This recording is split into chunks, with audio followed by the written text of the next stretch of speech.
Factory farming is kind of insane, isn't it?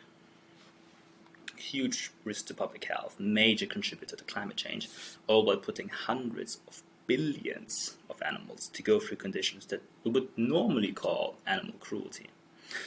In this year's Project for Awesome, we have the chance to vote for the Good Food Institute. That is a charity that aims to systematically transform industrialized animal agriculture by giving consumers a real alternative. The Good Food Institute works around alternative proteins, that is, products that aim to replace conventional animal products while being as tasty or tastier, as convenient or more convenient, and as affordable or more affordable to their conventional counterparts. The Good Food Institute works in a lot of different ways around it. One aspect of this work is the science aspect. Then there's the industry aspect as well as the policy aspect. What this means is they aim to influence regulations around new products such as clean meat, find market opportunities and place investments into these products, as well as research or fund research to improve alternative proteins. All of this makes the Good Food Institute quite unique in being the top solution to not one, but two major issues of our time. One is animal suffering.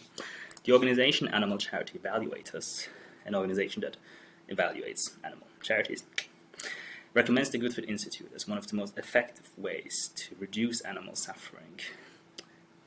I think the reason behind this is quite intuitive. We have an intrinsic motivation to shift away from conventional animal products, and a lot of organizations work on that. That is to spread awareness about factory farming and the conditions that these animals mostly have to go through. The other part of our behavior change is how easy it is, and this is what the Good Food Institute does. We consume these animal products not because of all the suffering that comes with them, but despite of it. The Good Food Institute is basically the other part of the equation, and thereby quite unique in its approach and particularly effective.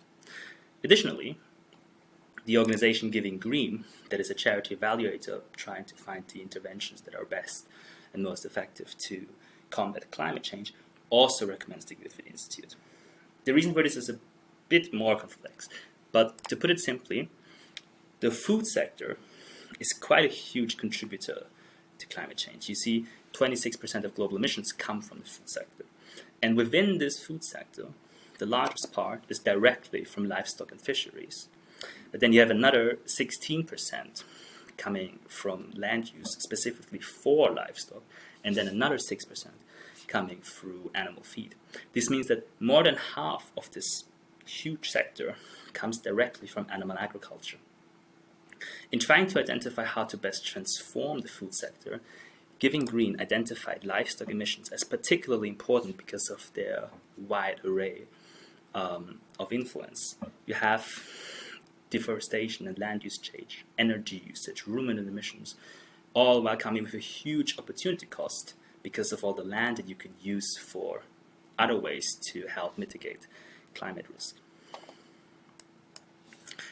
In trying to figure out which interventions are most promising in food sector transformation, Giving Green identified that alternative meats are the most promising intervention for driving down livestock emissions. That is to say that the work that the Good Food Institute does is not only a top way to help animals, but also to help the